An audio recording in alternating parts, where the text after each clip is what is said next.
Welcome to the first episode of what you might not know about Florida real estate.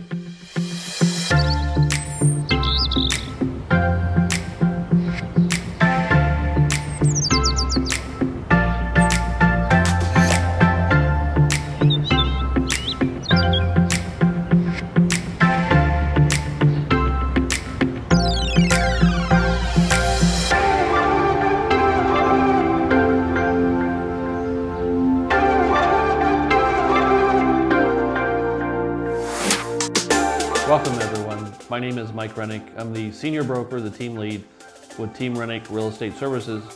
We're part of that great Keller Williams on the Water family. My partner for this series is Mr. Michael Hankin. Michael.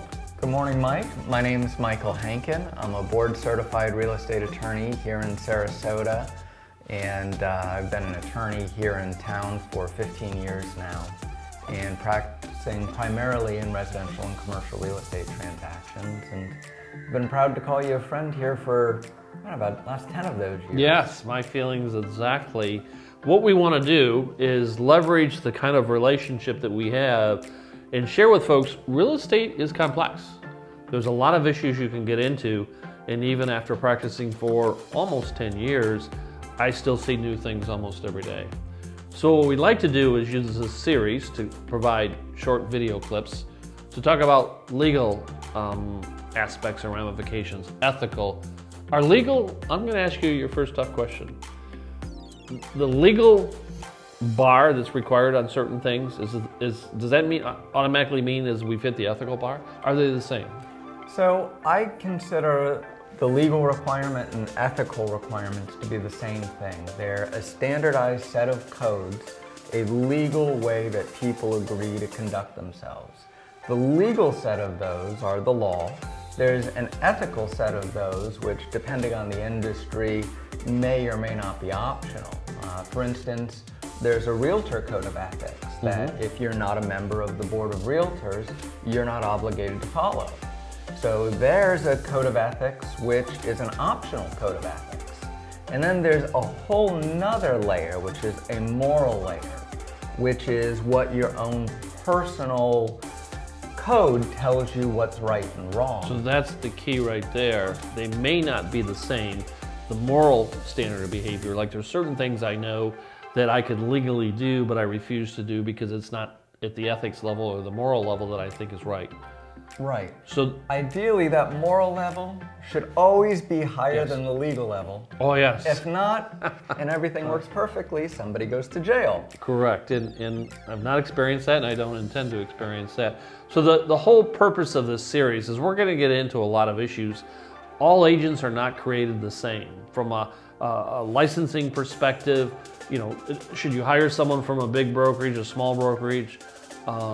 What are certain things you can do to get out of your contract? We want to cover edgy, pertinent, current topics. Does that make sense, Mike? It does. Our goal here is to use our experience over the last many years in real estate here in Sarasota to give you an edge, to give you a benefit, something you can use that will make your transaction better. And so that may be what type of relationship legally you want to establish with your with your broker. And there's several different types under Florida that most people aren't aware of. It may be what services you ask your broker to provide. And a lot of those aren't covered in your typical contracts. So this is really to get them ready when they're going to get involved with an agent. It's to get them ready to figure out who's the right agent, what kind of services, what can we do from a legal perspective, and sometimes we're going to agree on the ethical boundaries and sometimes we're not, and I think that will make these a little bit more spirited. I think so. And it's meant to bring benefit while being entertaining and to keep up with some of the new up-to-date ethical issues that we're confronting. So we're going to have some fun. We're going to bring topics that are important. Feel free to send us topics. Our email addresses and phone numbers will be at the end of the video. But send those in. We want to cover what you want to hear. And we'll have some fun. We'll be informative. And our goal is to provide value for you. So Michael, thank you for kicking this series off. Thank you so much. Always a pleasure to work with you. I have all the respect in the world for your approach to business. And that's not always easy to find, quite frankly. Well, thank you. I appreciate it, and you know, there's a reason we've done business together for the last 10 years, and you do it right, and you know, we hope to share that knowledge with everybody else out there and really elevate the standard of practice. Perfect. So we look forward to seeing you in coming weeks, and we'll keep it going. Thank you for watching. Thanks, everyone.